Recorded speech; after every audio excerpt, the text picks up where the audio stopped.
क्या तुम जानते हो दूसरे जानवरों में और इंसान में ऐसा कौन सा कांस्टेंट डिफरेंस है जो कभी चेंज नहीं होगा? अगर वो डिफरेंस चेंज हो गया तो फिर उन्हें भी इंसान की गिनती में गिना जाएगा। लाइक जैसे होता है ना कि दो एटम के बीच में नंबर ऑफ प्रोटॉन उनकी आइडेंटिटी होती है। चाहे कुछ भी बदले पर नंबर ऑफ प्रोटॉन अगर एक बार चेंज हो गया तो वो पूरी की पूरा खेल एक पल में अपनी आइडेंटिटी खो देता है, चाहे फिर कितने भी अंतर क्यों ना आ जाए। ठीक वैसे ही है, समझो वो क्या है। इसके लिए एक कहानी सुनो। हर एक जीव की, चाहे वो इंसान हो या कोई भी जीव हो, इसके दिमाग की ना एक खासियत होती है कि अपने आसपास के वातावरण के साथ इंटरेक्ट करता है, चाहे वो कैसा भी इंटरेक्शन हो करता है। उस इंटरेक्शन में दो केसेस होते हैं। पहला केस, इंटरेक्शन हुआ स्वाभाविक रूप से चल दिए। यहाँ पर वो जीव इंटरेक्शन करते टाइम कुछ ना कुछ लॉजिकल करता ही है।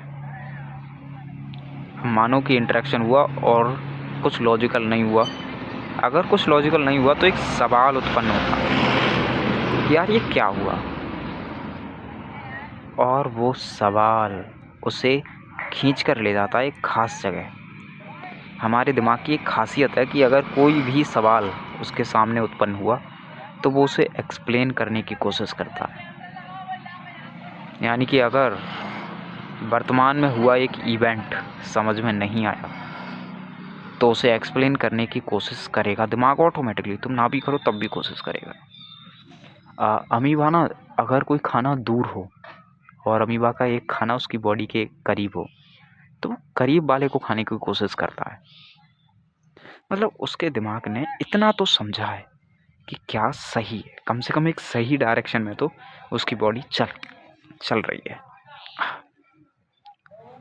इतना होता है। तो ऐसे ही सभी का दिमाग, वो भी इतनी सी लॉजिकल बात तो करता ही है कि यार सही क्या है, इसे ही आगे खींचो। पर दूसरे जीवों में और इंसानों में ना कुछ और भी बातें हैं। ये जो एक्सप्लेन करने वाली बात है ना कि यार एक एक्सप्लेनेशन चाहिए, ये अलग अलग जीवों में अलग अलग होती है। अमीबा हो सकता है कि अमीबा एक क्वेश्चन को 100 सालों तक याद रखे कि भाई, हो सकता है कि एक अमीबा 100 सालों तक एक सवाल को याद रखे कि भाई ऐसा क्यों हुआ कि वो खाना मैं नहीं खा पाया, यहाँ पे चांद गोल गोल क्यों घूमा। एक हाथी 200 सालों तक याद रखे, एक घोड़ा 1000 सालों तक एक सवाल को याद रखे, और भी कई सारी चीज़ें। ये लोग अपने अपने सवाल, अपने अपने क्वेश्चन बोले तो वो रियलिटी जो समझ में ना आई, जो अजीब सा बिहेव कर गई। भाई इंसान ने भी देखा कि यार एक चांद गोल गोल घूम रहा है, और मान लो कि इंसान भी 100 सालों तक याद रखता है एक सवाल को।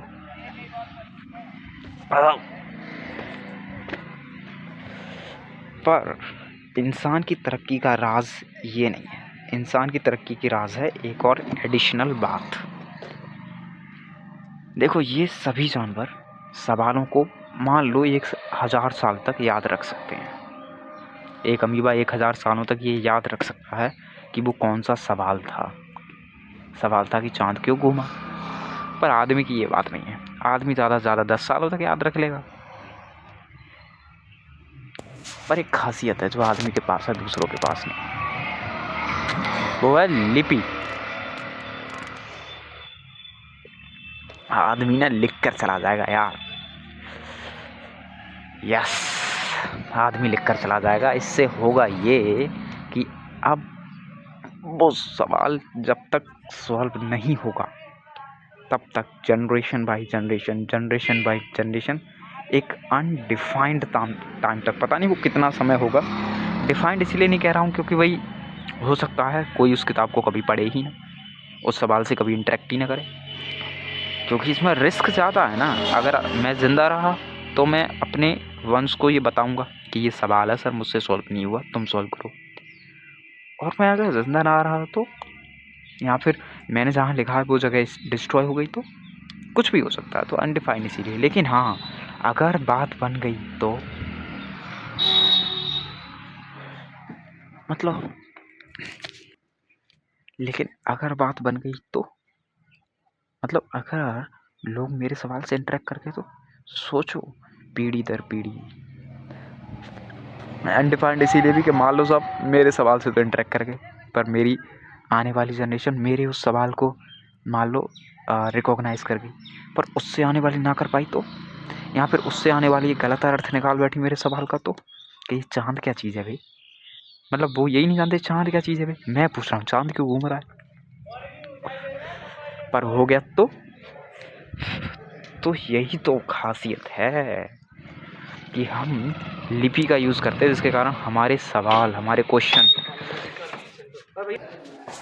तो हम सवालों को याद रखते हैं, जिसके कारण अब इससे होता क्या है, हम सवालों को याद रखते हैं जिसके कारण होता ये कि हमारा दिमाग बार बार उस पर जूझता है, पीढ़ियाँ दर पीढ़ियाँ, और वो सवाल सॉल्व होता है, उसका एक सॉल्यूशन मिलता है, तो उस सॉल्यूशन से हम अपने जीवन में ढालते हैं, उस सॉल्यूशन को, अपने जीवन को उस सॉल्यूशन के अकॉर्डिंग करते हैं, और फ़ायदा होता तो फ़ायदा निकालते हैं, वरना छोड़ देते हैं।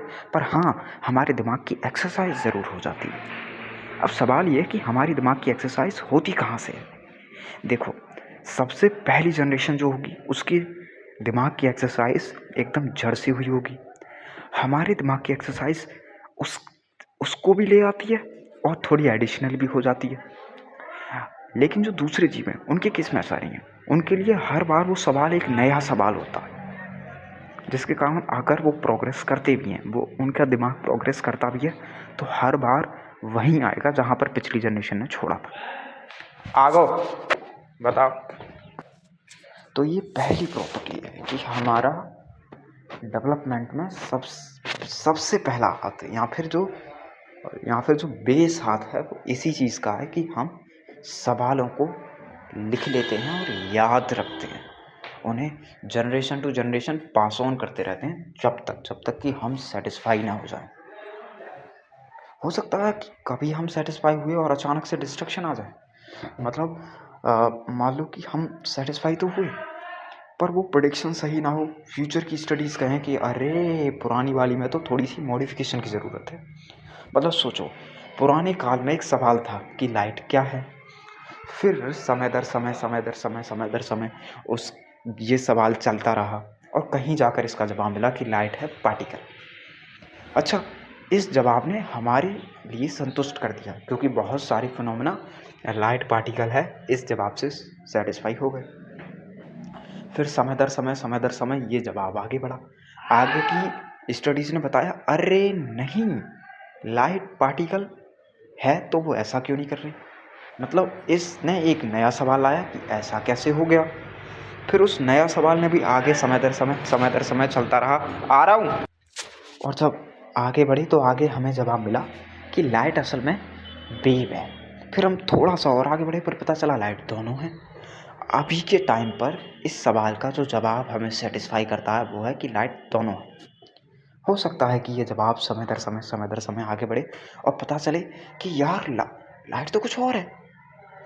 इधर नोटिस करने वाली कुछ बातें, अच्छा ये बात तो सही है, कुछ बातें। पहली तो ये कि अगर पहले की किसी थ्योरी ने अच्छे से तुम्हें सेटिस्फाई किया तो वो थ्योरी गलत नहीं होगी, वो थ्योरी सिर्फ मॉडिफिकेशन की नीड ज़रूर हो सकती है, गलत नहीं हो सकती। फॉर एग्जांपल, लाइट पार्टिकल है, ये थ्योरी गलत नहीं है, बस इसमें मॉडिफिकेशन की ज़रूरत है। ये इसे ऐसे इमेजिन करो कि एक ट्रक ड्राइवर है जो ट्रक लेकर जा रहा है। एक्चुअली दो ट्रक ड्राइवर हैं जो ट्रक लेकर जा रहे हैं, और उन्हें एक मंजिल पर जाना है जो मंजिल लेफ्ट साइड की तरफ है। तो एक ट्रक ड्राइवर ने राइट टर्न किया, जिसने राइट टर्न किया उसने सही टर्न लिया या गलत टर्न लिया। देखो, उसने जैसे ही टर्न लिया, जैसे ही एक थ्योरी आई वो तुरंत ही डिस्ट्रॉय हो गई, क्योंकि वो प्रेजेंट टाइम को एक्सप्लेन नहीं कर सकी, यानी कि टर्न ही गलत है। एक ने लेफ़्ट टर्न लिया लेकिन 45 डिग्री पर।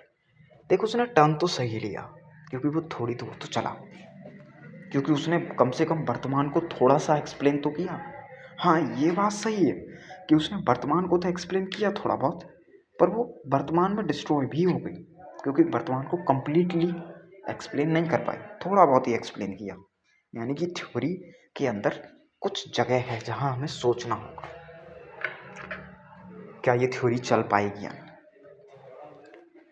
हाँ, जैसे कि उसने, यानी कि उसे थोड़ा मॉडिफिकेशन की ज़रूरत है, उसे 90 नहीं, उसे कुछ और टर्न लेना चाहिए था। अब वो टर्न क्या होगा ये तो आगे ही पता चलेगा।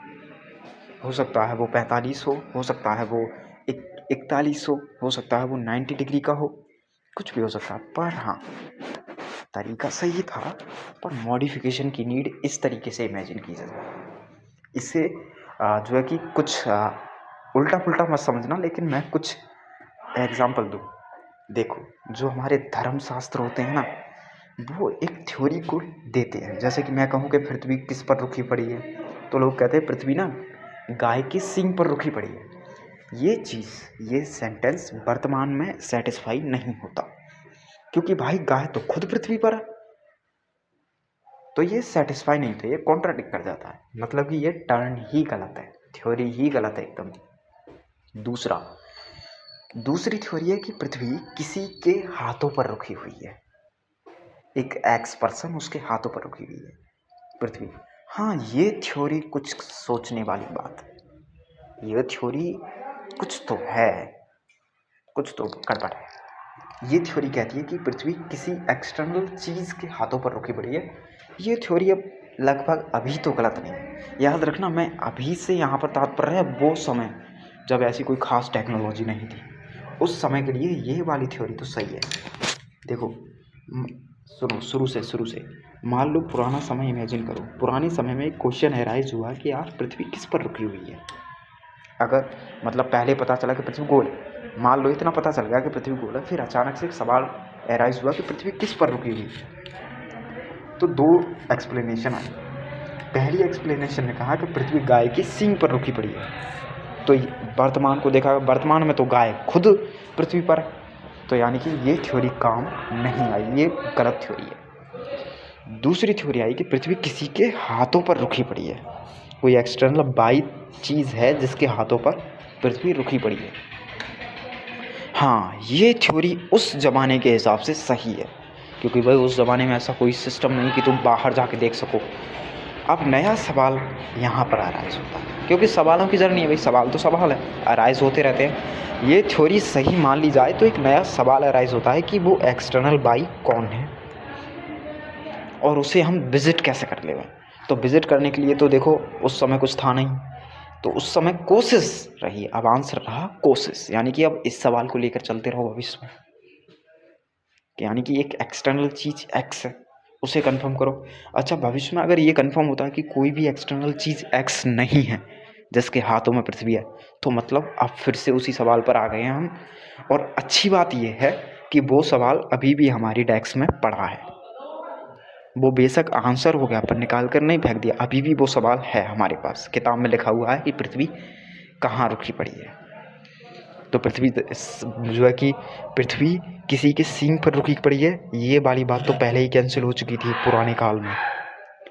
और पृथ्वी किसी एक्सटर्नल चीज़ के हाथों में रुकी पड़ी है, ये बात हमने थोड़ा आगे आके कैंसिल कर दी, मतलब पुराने काल से थोड़े आगे आकर ये बात कैंसिल कर दी कि पृथ्वी किसी के हाथों में रुकी पड़ी है। जैसे ही ये बात कैंसिल हुई, वो पुराना सवाल फिर से अराइज हो गया। ये अगर पृथ्वी किसी के हाथों में नहीं है तो फिर गाय की सींग पर तो नहीं, वो तो पहले ही आ चुका, यानी कि पृथ्वी कहाँ, इसके लिए लेकर आप फिर चलते रहो, यानी कि वो सवाल अभी भी चलता आ रहा है। ये सवाल जो फिर से अराइज हो गया, इस सवाल ने कुछ और भी खेल खेले। जैसे कि इस सवाल ने जो दूसरा सवाल था कि वो एक्सटर्नल बाई कौन है, उसे शायद आंसर कर दिया होगा या नहीं भी किया होगा। हो सकता है ये सवाल तब अराइज हुआ हो जब हमें दूसरे सवाल का जवाब मिला हो कि नहीं, बाहर कोई भी एक्सटर्नल चीज़ नहीं है। जब ये सवाल डिस्ट्रॉय हुआ तब दोबारा सवाल फिर से अराइज हो गया। यहाँ हो सकता है ये सवाल गलत तरीके से मतलब हट गया हो कि साहब बस एक्सटर्नल चीज़ तो है पर उसने हमें नहीं रोका, तो सवाल फिर से अराइज हुआ होगा कि यार कुल मिलाकर दूसरे सवाल के उत्तर ने बताया होगा कि यार वापस से उस सवाल पर आ जाओ, तो ऐसे पृथ्वी पर गए हम।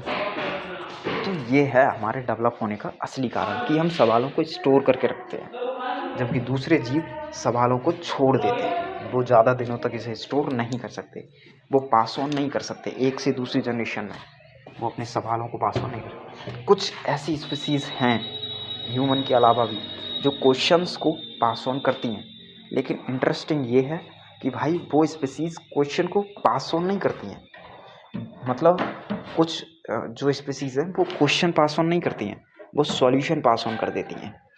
मतलब जैसे मधुमक्खी क्वेश्चन पास ऑन नहीं करती, उसके कम्युनिकेशन में क्वेश्चन नहीं आते हैं कि ऐसा क्यों हुआ ये वो डायरेक्टली बता देते हैं कि उधर शहद है ये वो।